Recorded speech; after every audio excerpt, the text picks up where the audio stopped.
Martin the Subaru is mechanically finished. You'd think I'd be swinging him into Richard's courtyard and throwing him the keys. But no, you find me on a ferry leaving the Scottish coastal town of Ardrossan and heading across the sea to the Isle of Arran.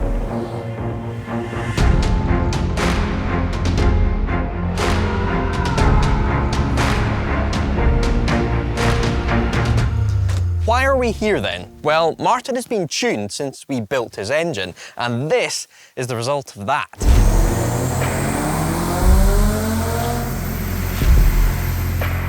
So Martin is now a 530 horsepower Impreza, but I want to double, triple, quadruple check that that power is safe and solid before I throw the keys back to Richard, just in case there's any issues. So I've brought it to an island off the coast of Scotland. Why this specific island then?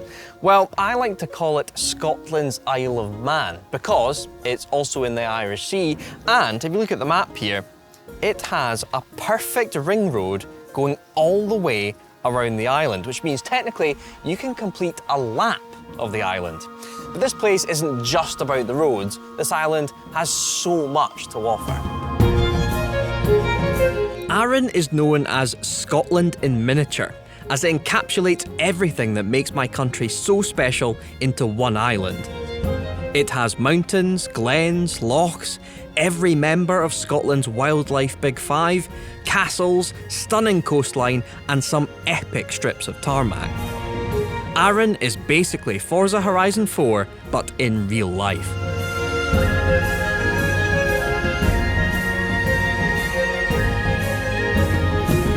My favourite stretch is this bit along here, from the village of Sannox to Loch Ranza. That is where I want to shake down Martin. But before then, let's go explore.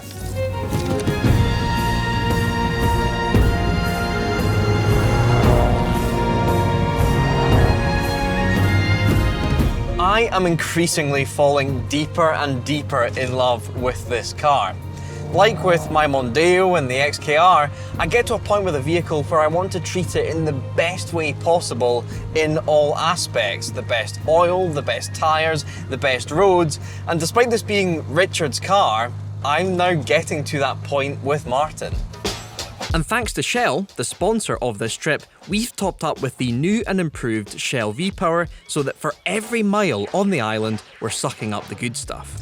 Although the Subaru has a quirky engine layout, a flat 4 turbo, it still has the normal 4-stroke engine cycle, which means that it benefits from using Shell VPower in each of those 4 strokes, even more so using the new and improved formula.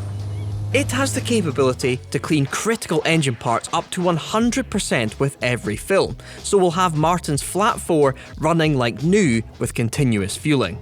So what is actually happening in that flat 4 up front when Shell VPower is being injected into it? Well, as the fuel makes its way into the port and down towards the inlet valves, it removes valve deposits that can form over time by using poor quality fuels, so that airflow into the cylinder is restored.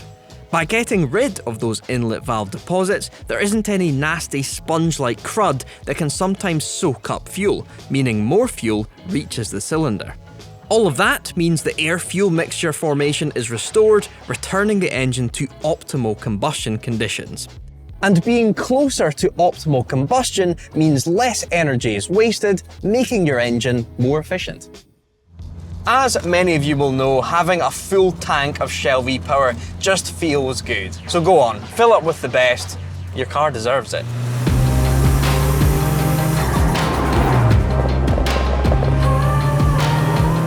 As a driver, Arran can expose you to pretty much any landscape that the UK has to offer. You can start in fairly deep woodland, and then you're suddenly in bracken-covered moorland, then on the side of a mountain, and then if you turn a corner, you can be exposed to the wind and waves of the Irish Sea. Oh no. Oh no. That is bad news. That there is a sign that says road closed. My bit of tarmac, my favourite bit, is just past that sign. I can't believe it. They must be doing roadworks or something. We've come all this way. I cannot believe that is the case. I can't believe the week we choose to come to this place, the one road we want to go to is closed. I just chatted to a local and apparently it's getting worked on, proper roadworks, resurfacing it for the next week or so. But it's good news for you guys. That means by the time this video comes out, you can make this trip to Arran and the road surface will be immaculate. So get your tickets booked now. Do not worry folks, Arran is so amazing that it has 2 of my top 5 roads in the world. So let's head to the second one.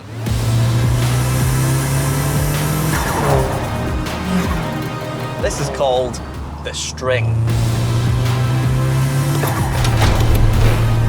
Spanning the width of Arran, the String is a vital road route for those that don't fancy constantly doing a lap of the island. Climbing into the glen with the Firth of Clyde behind you, you crest a hill before plunging down the side of a forest. With sight lines that Raleigh drivers could only dream of and hairpins over stone bridges that'll have you threading the needle, the String is a test of power, tyre grip, braking endurance and your own commitment. The String is actually very similar to my favourite road on the mainland, the Duke's Pass, which you guys may have seen. And Richard said, while driving the Duke's Pass, the one car he wished he'd had there on it, apart from his Jag, was this. So, how does this car handle this road? I'm going to guess, very well. I think before I talk about the massive power increase on this car, let's just talk about the Fundamental Subaru Impreza. It's virtually made for a British B-road.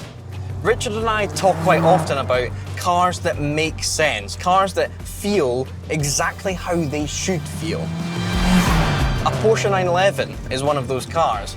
Richard's XJR is one of those cars. It feels exactly what a 90s performance saloon should feel like.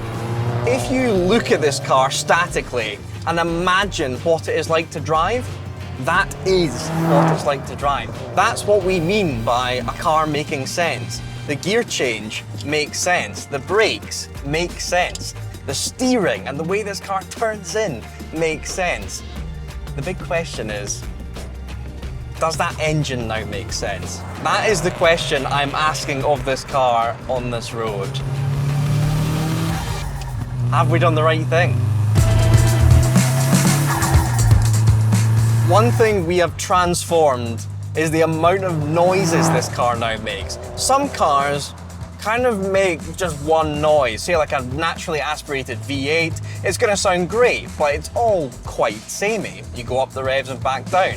With this car, you get so many different small noises depending on little nuances that you're inputting to the car. For example, you go on the throttle, you get that turbo which is the flat 4, you then get that from the turbo. That turbo flutter technically isn't very good for the car. We've deleted the blow-off valve, so that sound is essentially the turbo stalling, being forced to slow down. But it puts a smile on your face every single time. Richard is gonna absolutely love that. Here we go. Oh, you could just do that all day. A definite improvement we've made is the exhaust system. Before, there was this big cannon on it, and to be honest, it sounded horrendous. It was just this blaring noise. But now, with that HKS back box, you get nice pops like that. And it's way more tuneful. That flat 4 really comes through. It's also fair to say this car does not need a pop and bang map, if that was possible in a car of this age.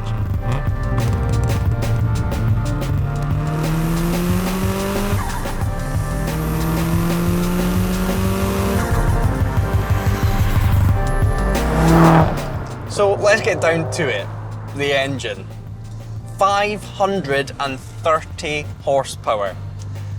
When we got our hands on Martin, he was 350. So we've added, what's that, 150, 180 horsepower through this built engine. Now, if you remember from one of our first walk-around videos, in the glove box for the Grand Tour filming, there's switches, there's anti-lag, and then there's a map switch, essentially, for boost. So if you put the map switch to off, that is it on low boost, which is 440 horsepower now. And then you flick it to high boost, and you've got your 530. Now, I've shown that dyno graph to Richard, I've shown him that clip of it on the dyno, and his first question, which is a good one, is can the transmission, can the drivetrain cope with that amount of power? And the guys at pole position, Sha, told me yes. You actually have to be upwards towards 800 horsepower before you even start thinking about changing any of that. Subaru properly engineered these cars back in the day. The String is one of those roads that transforms every half mile. We're at the very start here, and it's hedgerows. 6 foot tall hedgerows, you cannot see over them. So your tunnel vision on a really nice surface. Arran historically has been quite potholy, which explains all of the roadworks going on. But this surface, because it's one of the lesser travelled roads compared to the ring road, is bob on.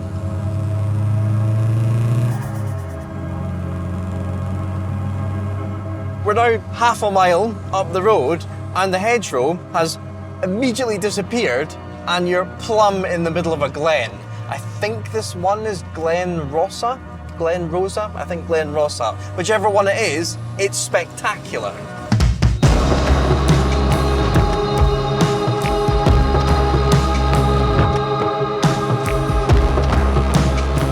Something that's really nerdy from my side, there's lots of little bridge crossings down this road. There's about 5 of them that cross little streams that tumble down the glen, down into there. Can't really see the bottom of it.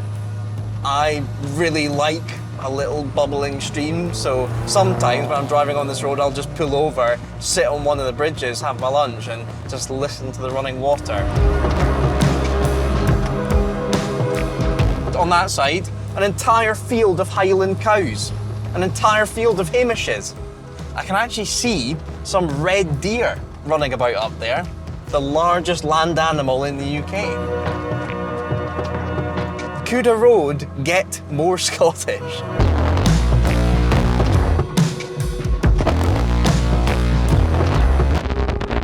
Once the glen exposes itself, you are at the top of the road, and the effort switches from the engine to your brakes. Now, these brakes, you guys will have seen, they were brand new from Torque GT. They weren't upgraded in any way, they were just new, off-the-shelf Subaru brakes. And I thought they would be a weak point on this car, now with all of this power, but they're not. They're totally fine. I mean, obviously I'm not driving 1010s on this road, but they're coping completely fine. Another thing on this Subaru Impreza V Limited that makes sense.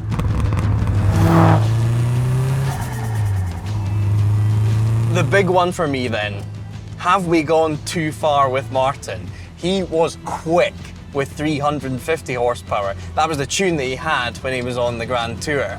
Well, let me just describe what he's like now. Martin is now a proper point and squirt machine. Very much actually like a Nissan GTR. You have to look a good few hundred yards in front of you and suss out what's going on before you even think about giving this car full throttle. Because with that all-wheel drive system, it hooks up, and once you're above 3,500, 4,000 RPM, the numbers on the dash in front of you are going up incredibly quickly. So, is Martin a better car now he has over 500 horsepower? Honestly, no. 350 from the Grand Tour map was more than enough. He was quick enough for any road in the UK. But I'll give it to the car, I will give it to the guys at pole position. The way this car puts down its power, Jesus. The drivetrain can cope with 530 horsepower, no problem at all. Also, when coupled with Bridgestone Potenza Sport tyres, I had them on the M5, this car never spins up a wheel unless you're in the wet. It just grips and grips and grips. Time to overtake an Audi. Oh, what a car! What a car! So quick! Supercar quick! Does it now drink fuel? Yes. Does the exhaust drone a bit on the motorway, especially for people in the back? Yes, but should you have people in the back in this car? No. It should just be you, maybe a friend in the passenger seat, on a road like this, as much as physically possible. Also, just a little sprinkling from pole position. Martin now has proper launch control. The car will recognise if you are stopped, the wheels aren't moving, and you're in gear. You can then floor the throttle and it will hold it at about 5,500 RPM, dump the clutch and you're away. Now, you don't want to do that too much in a car with all-wheel drive because you'll end up popping a drive shaft at some point. But if any YouTuber out there wants to take on a Grand Tour car in a drag race, one, you can, and two, you're probably going to lose.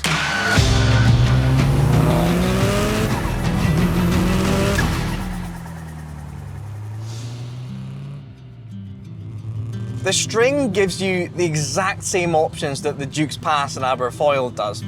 Do you focus on the driving experience, or do you enjoy the ridiculous visuals that are being served up in front of you?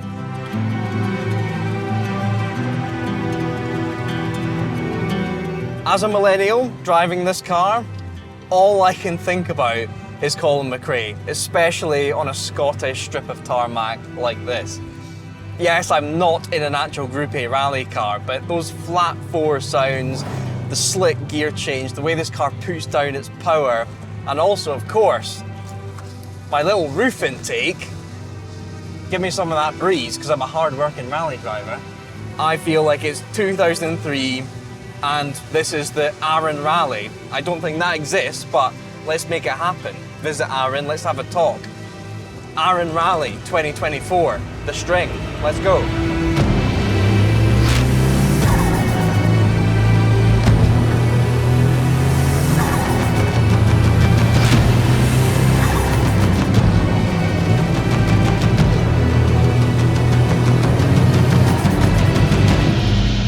Not a bad place to let a car tit cool, is it?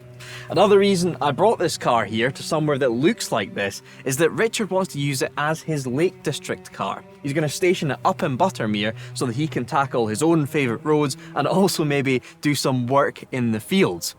That will be in terrain very similar to this, so to me, that's enough of an excuse to bring it all the way here. Do not worry, by the time Richard has the car, we will have fixed the bonnet dent so that when it's tearing around the Lake District, it will be pristine. While we are here on Arran, we will also be filming another couple of videos for our non-car channel, which is called What Next. One video will be about snakes, and the other will be about standing stones. I know, quite random, but if you fancy watching them, we'll put a link in the description. What has been so cool to me is that since our last road trip videos to the Lake District and up to Scotland, I've been inundated by DMs from you guys that have actually made the pilgrimage to those roads. So, if you fancy a road trip that no one else will be thinking about, Scotland's version of the Isle of Man is the one, in my opinion. I recommend bringing a Subaru.